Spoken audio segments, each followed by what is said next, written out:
وجهة الأخبار من الجزائرية للصحافة.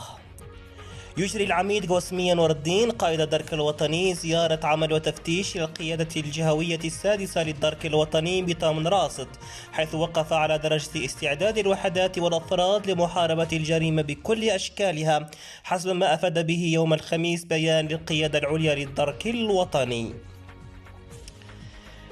قال وزير الشؤون الخارجية الصحراوي محمد السالم ولد السالك يوم الأربعاء أن الهدف الذي يسعى إليه الاتحاد الإفريقي هو إسكات البنادق في سنة 2020. يجد الآن عرقلة كبيرة نتيجة للاحتلال المغربي اللاشرعي لأجزاء من تراب الجمهورية الصحراوية.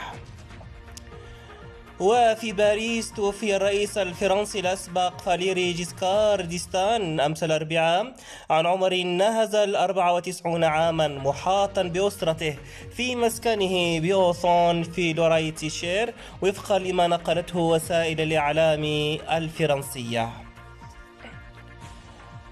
وإلى طرابلس تتوقع الأمم المتحدة أن يكون هنالك 1.3 مليون ليبي بحاجة إلى مساعدة إنسانية مع بداية يناير 2021 بسبب تدهور الظروف الاجتماعية والاقتصادية في البلاد، مشيرة إلى تفاقم أزمة جائحة كورونا ونقص رهيب في عدد اختبارات الكشف عن الفيروس.